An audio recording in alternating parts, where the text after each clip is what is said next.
First contact's price. Admiral Sarah Chen stood motionless on the bridge of the UES Dauntless, her eyes fixed on the holographic display showing Haven Colony's final moments. The peaceful research settlement, home to 3 million civilians, disappeared in a cascade of biological destruction that defied conventional physics. The attack wasn't just an act of war, it was an extinction event. "Replay the sensor data," she ordered, her voice steady despite the horror churning in her gut. The tactical officer complied, and once again she watched as the swarm vessels emerged from fold space. Their ships weren't metal and electronics, but living tissue, massive organic constructs that moved with disturbing synchronization. The colony's defensive platforms had barely scratched the biological hulls before being overwhelmed. Then came the weapon, if you could call it that. A cloud of microscopic organisms that devoured everything in their path, breaking down matter at the molecular level and using the energy to replicate exponentially. Haven Colony didn't just die, it was consumed. Ma'am, her XO, Commander David Torres, approached with a datapad. "We've completed the analysis. The swarm ships, they're not just organic. They're a single consciousness spread across multiple bodies. Each vessel is like a cell in a larger organism." Chen took the pad, scanning the findings. The swarm operated with perfect efficiency because there was no individual thought, no room for dissent or creativity. Every action served the collective's goal of consuming resources to spawn more of itself. "They're a virus," she muttered. "A virus that achieved sentience and built itself starships." "Admiral," the communications officer interrupted. "Emergency transmission from Fleet Command. Similar attacks reported at the edges of human space. The swarm is targeting our most isolated colonies first." Chen's fingers tightened on the datapad until her knuckles went white. Humanity had spread across 100 worlds, but their expansion had been careful, sustainable. They'd built research stations and mining outposts, terraformed dead worlds into gardens. The swarm was the opposite. It consumed everything in its path, leaving nothing but atomic waste in its wake.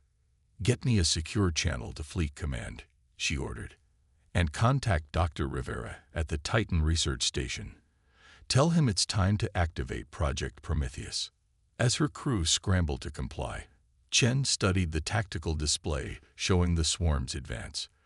Their pattern was methodical, targeting the most vulnerable colonies first. They clearly expected humanity to react with fear, to pull back and consolidate their defenses. It was the logical response.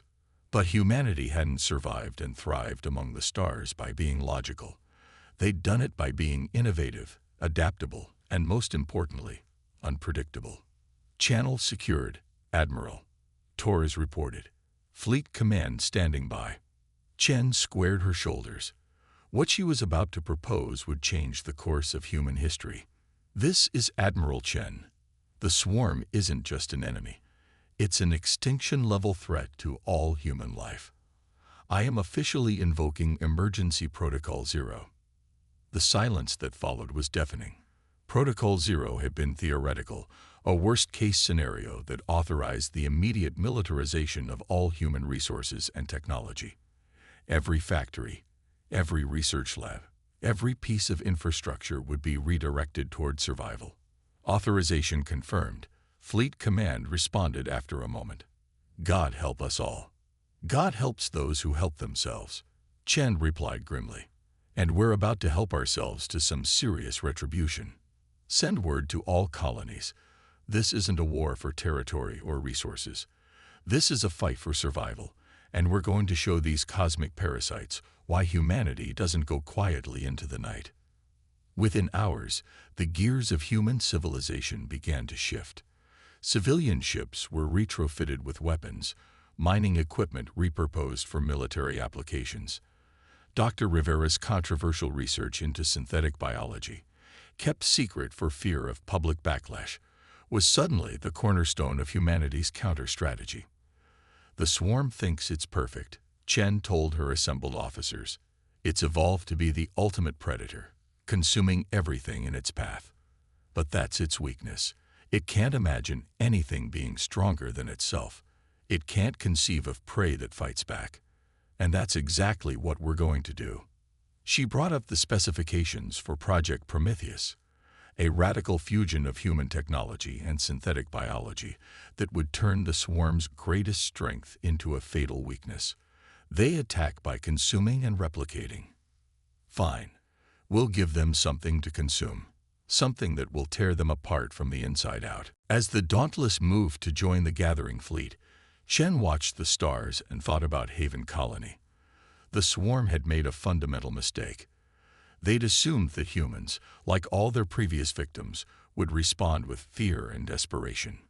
They were about to learn that humanity's greatest weapon wasn't their technology or their numbers. It was their ability to face extinction with determination instead of despair, to look into the abyss and say, "Not today." The war for survival had begun, and humanity was about to remind the galaxy why they'd survived every catastrophe their harsh universe had thrown at them. The swarm thought itself unstoppable. Humanity was about to prove them wrong. Project Phoenix Rising.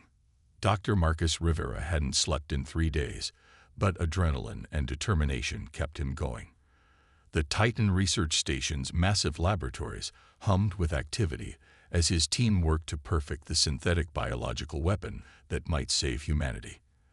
The irony wasn't lost on him. Fighting a biological threat with biology. "Status update," he called out, scanning the latest test results. The holographic displays showed molecular structures shifting and evolving in real time. Dr. Emily Wong, his lead researcher, looked up from her station. Strain 7 Delta is showing promise. The synthetic organisms are successfully infiltrating swarm biomatter and rewriting its genetic code. But we're still having containment issues. Rivera moved to her station, studying the data. They'd recovered samples of swarm biomatter from Haven's ruins, learning that the alien collective used specialized organisms as both weapons and technology. Now they were turning that strategy against them. "Show me the replication rate," he ordered. The graph that appeared made him frown. Too fast. At this rate, it could be as dangerous to us as it is to them. "Dr. Rivera," a voice called from the station's communications hub. "Admiral Chen is requesting an update." He straightened his lab coat and activated the holographic link. Chen's image appeared, looking as tired as he felt. "Admiral, we're making progress. The synthetic organisms can infiltrate and reprogram swarm biomatter, but controlling the spread is proving challenging." "We don't have time for perfect solutions, Doctor," Chen replied. "The swarm has hit 3 more colonies. Our conventional weapons barely slow them down. We need Project Prometheus operational." Rivera ran a hand through his disheveled hair. "You don't understand. If we lose control of this, we could create something worse than the swarm. We're talking about synthetic life that can rewrite biological code at the molecular level." "Then we make sure we don't lose control," Chen said firmly. "How long until we can field test?" Before Rivera could answer, alarms blared through the station. Multiple fold space signatures detected. The station's AI announced, "Swarm vessels approaching Titan." "They know," Rivera whispered. Somehow, the collective had learned about Project Prometheus. "They're coming to stop us." Chen's expression hardened. "How long do you need to evacuate?" "Evacuate." Rivera looked around at his team, at the years of research that could save humanity. "No, we're staying. Station defense systems are state-of-the-art, and we're too close to a breakthrough. Send reinforcements if you can, but we're not running." The next hours were a blur of activity. As the station's defensive platforms engaged the approaching swarm vessels, Rivera's team worked frantically to solve the containment problem. The solution came from an unexpected source. "What if we're thinking about this wrong?" Dr. Wong suggested, pulling up molecular diagrams. "Instead of trying to control the spread, we make it self-limiting. Program the synthetic organisms to break down after a specific number of replications." Rivera studied the concept, excitement building, like a biological time bomb. They infiltrate the swarm, replicate enough times to cause catastrophic damage, then self-destruct before they can spread further. The station shuddered as swarm weapons impacted the shields, but Rivera barely noticed. They were close, so close to cracking the code that could turn the tide of war. Final simulation complete, the lab AI announced. Strain 9 Alpha shows 99.9% effectiveness against swarm biomatter, with zero risk of uncontrolled spread. Rivera immediately opened a channel to the defense fleet gathering around Titan. This is Dr. Rivera. Project Prometheus is ready for deployment. I repeat, we have a viable weapon. The response was immediate. Understood, Doctor. All ships, form up on the station. Prepare to receive payload for biological warhead integration. As his team prepared the synthetic organisms for deployment, Rivera watched the tactical display. The swarm had committed significant forces to destroying the station, forces that would soon learn the price of underestimating human ingenuity. They think biology is their advantage, he told his team as they loaded the first batch of warheads. They've evolved to be perfect predators, consuming everything in their path. But they forgot something crucial about evolution. Dr. Wong looked up from her work. What's that? The most successful species aren't the strongest or the most aggressive, Rivera replied. They're the ones that can adapt. And humanity.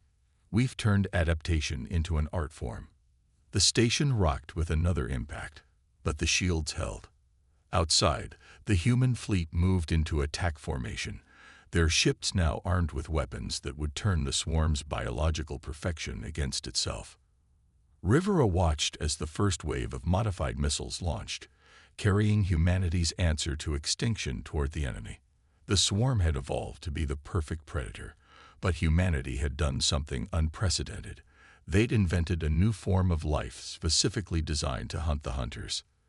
The battle for Titan was about to become the turning point in a war the enemy thought they'd already won. And Dr. Marcus Rivera, who had once feared his research would be humanity's downfall, was about to watch it become their salvation. The counterstrike. Commander Diana Wells watched from the bridge of the UES Artemis as the battle group emerged from fold space. 500 ships, each armed with Dr. Rivera's biological weapons, prepared to launch humanity's first major offensive against the swarm.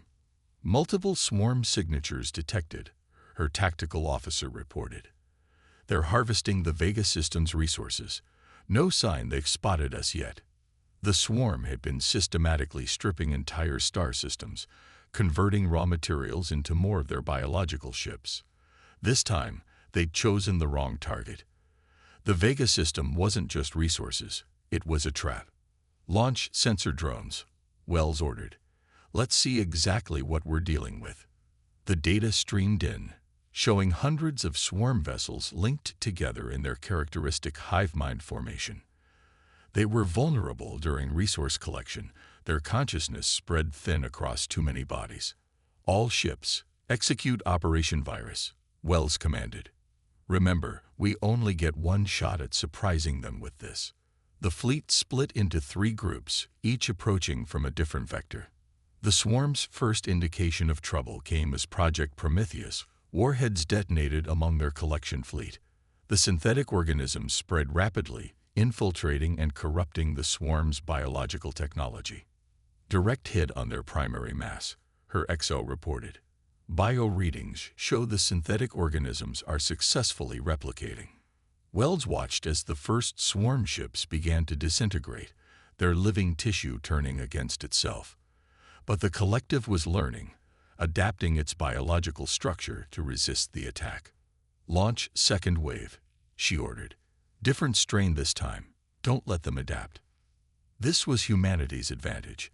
They hadn't created just one weapon, but dozens of variants. Each time the swarm developed resistance, they faced a new synthetic predator. They're trying to retreat, Tactical reported, attempting to enter fold space. Not this time. Wells smiled grimly. Deploy the inhibitor fields. New technology, developed specifically for this battle, activated. The quantum fields disrupted the swarm's ability to enter fold space, trapping them in normal space where they couldn't escape the spreading infection. The swarm's response was devastating. Dozens of ships merged into massive biological weapons platforms, launching clouds of corrosive spores at the human fleet. "Shields holding," her engineer reported. "The new bioresistant coating is working." Wells nodded. They'd learned from Haven's destruction, developing countermeasures to every swarm weapon they'd encountered. But the enemy was still dangerous, perhaps even more so now that they were desperate. Multiple bioforms detected, sensors warned. "They're launching boarding organisms." "Let them come," Wells ordered. "Activate internal defenses." The swarm had never encountered internal defense systems like these. As their boarding organisms breached the hulls, they found corridors filled with specialized nanites that broke down their biological structure. Every attempt to infiltrate the human ships only provided more data on their biological composition. "Ma'am," her communications officer called out, "we're detecting unusual patterns in their neural network." "The collective, it's showing signs of fear." Wells leaned forward. Fear was an emotion the swarm had never needed before. They'd always been the apex predator, consuming lesser species at will. Now they were experiencing what their victims had felt, the terror of facing an enemy they couldn't easily defeat. "Press the advantage," she commanded. "All ships, execute final phase. Hit them with everything we've got." The space around them erupted with weapons fire. Biological warheads mixed with conventional explosives, electromagnetic pulses, and quantum disruptors. The swarm's perfectly coordinated movements became erratic as their hive mind struggled to process multiple threats simultaneously. Hours later, Wells recorded her report to Fleet Command.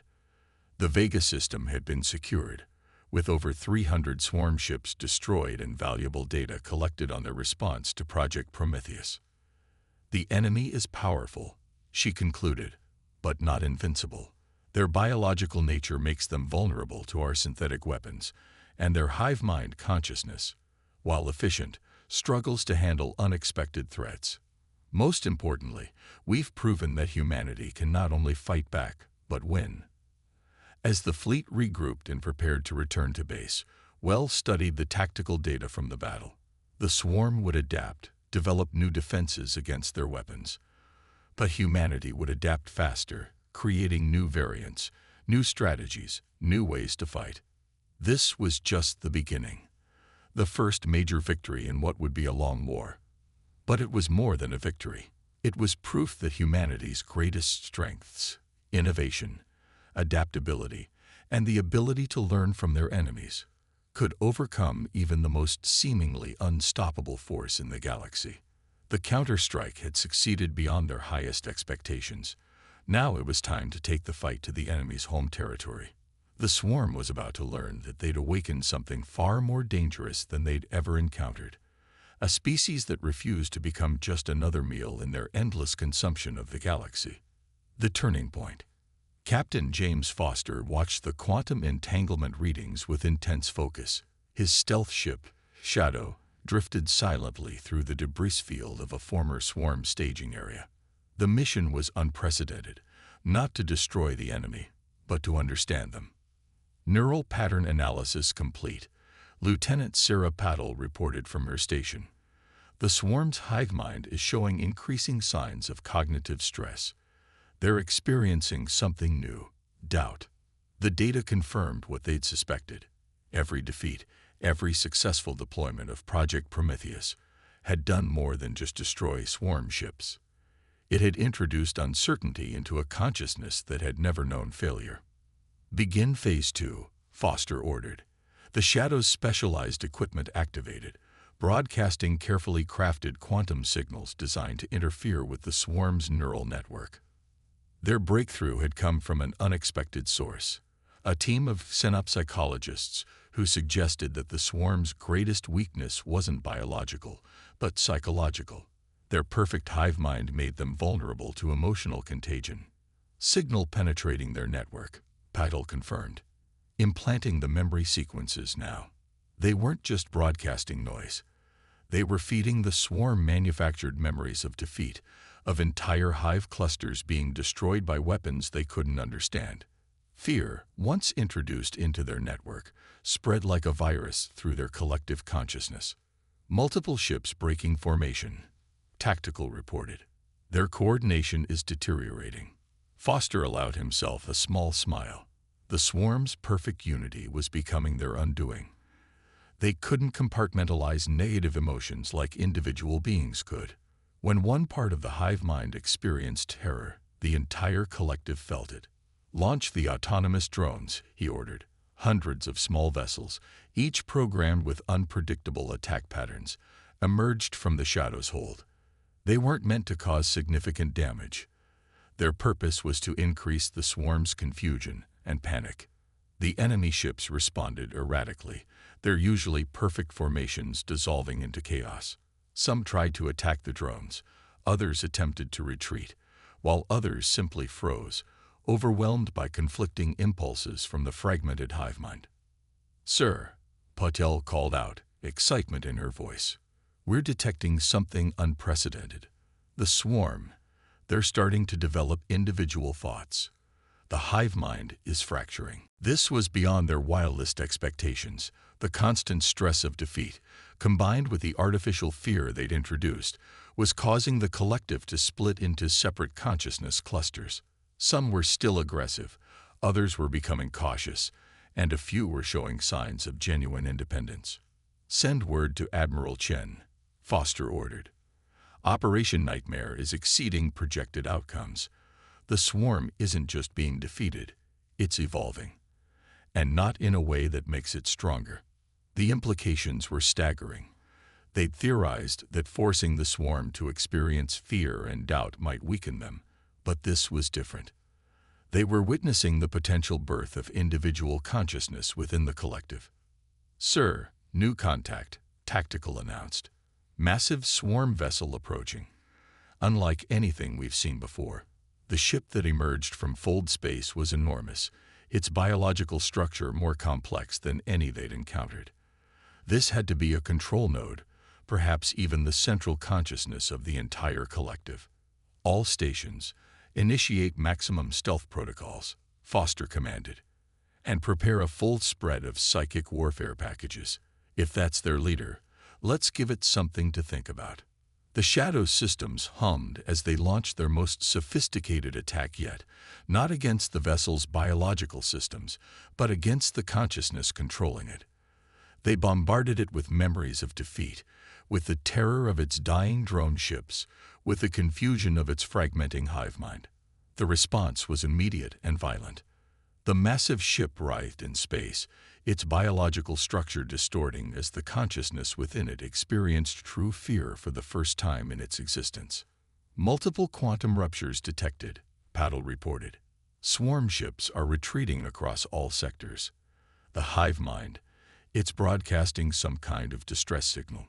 Foster watched as the enemy fleet fled, their perfect coordination shattered.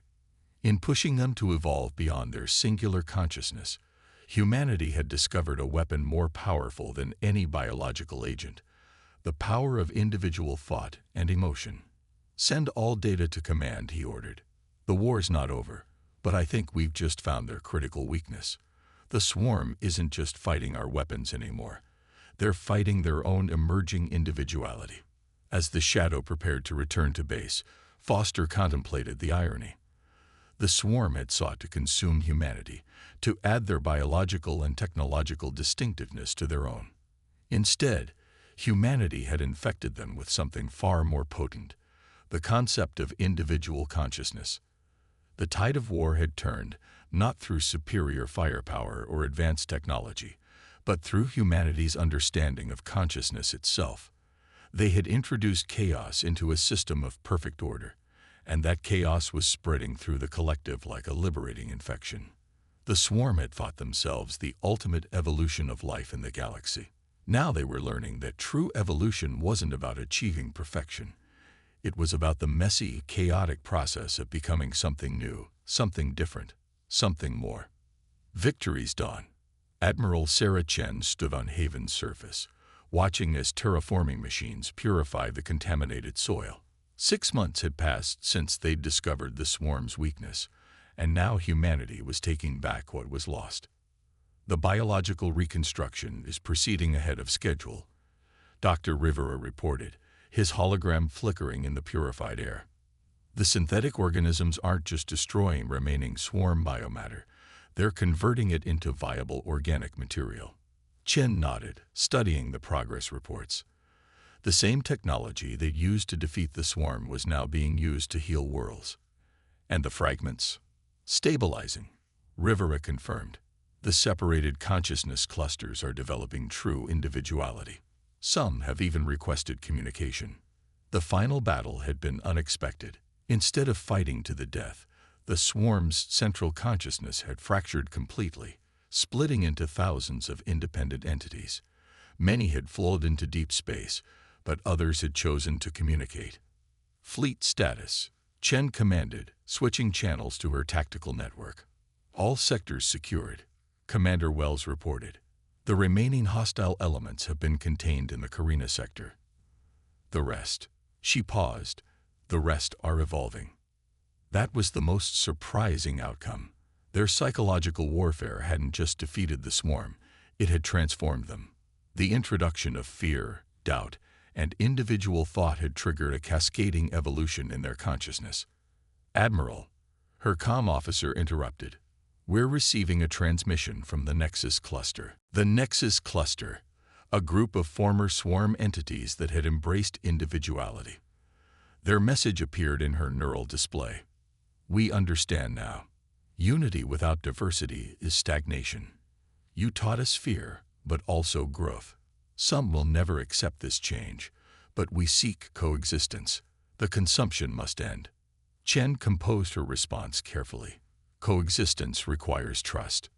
Trust requires proof. We offer knowledge. The Nexus replied. The locations of all remaining hostile elements, their weaknesses, their plans, and more, the secrets of biological engineering that could help restore the worlds we destroyed. A data stream followed, containing everything they'd promised and more. The Nexus wasn't just offering surrender, they were offering redemption. Begin implementation of the Haven protocols. Chen ordered her staff. All colonies, all damaged worlds. Let's show the galaxy what happens when humanity and reformed swarm consciousness work together. The next weeks saw unprecedented changes.